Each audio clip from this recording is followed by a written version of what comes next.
Assalamualaikum warahmatullahi ta'ala wabarakatuh. Nama Nurul Raudatul Busyra binti Muhammad Nazir. Nama metrik 0762558.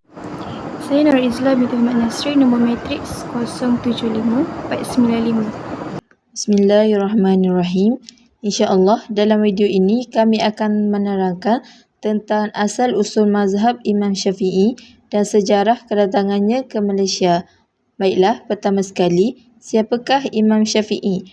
Imam Syafi'i merupakan seorang ulama yang lahir di Gaza yang terletak di Palestin.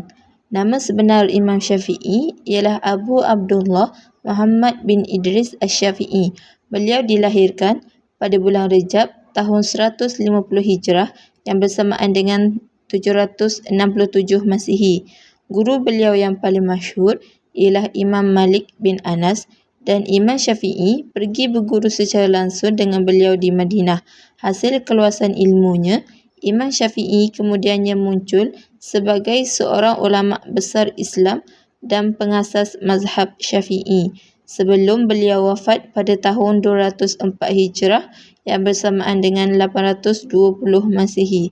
Mazhab Syafi'i yang diasaskan oleh beliau diamalkan di banyak negara, antaranya Malaysia, Indonesia, Brunei, Singapura, Yaman, Mesir, Syria dan Palestin. Seterusnya, bagaimana mazhab Imam Syafi'i sampai ke Malaysia?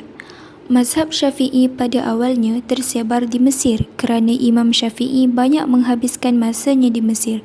Kemudian ia mula tersebar ke Iraq, Parsi hinggalah ke Syam.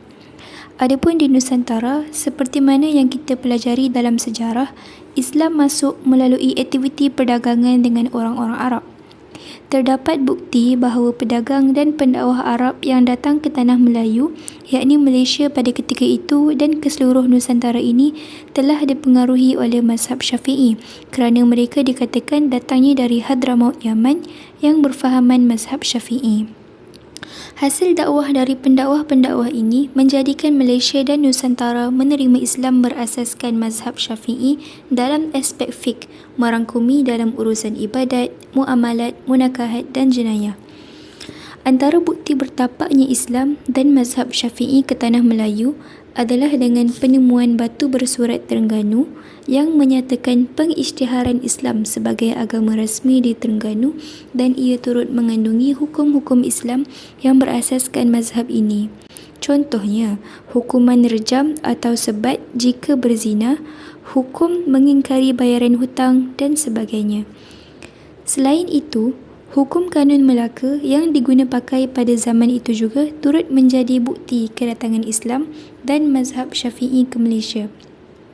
Penyebaran mazhab Syafi'i di Malaysia diperkukuhkan melalui pengajaran kitab-kitab fiqh aliran Imam Al-Nawawi, peranan pendakwah seperti Said Abdul Aziz di Melaka dan sistem pendidikan agama yang berterusan sehingga kini.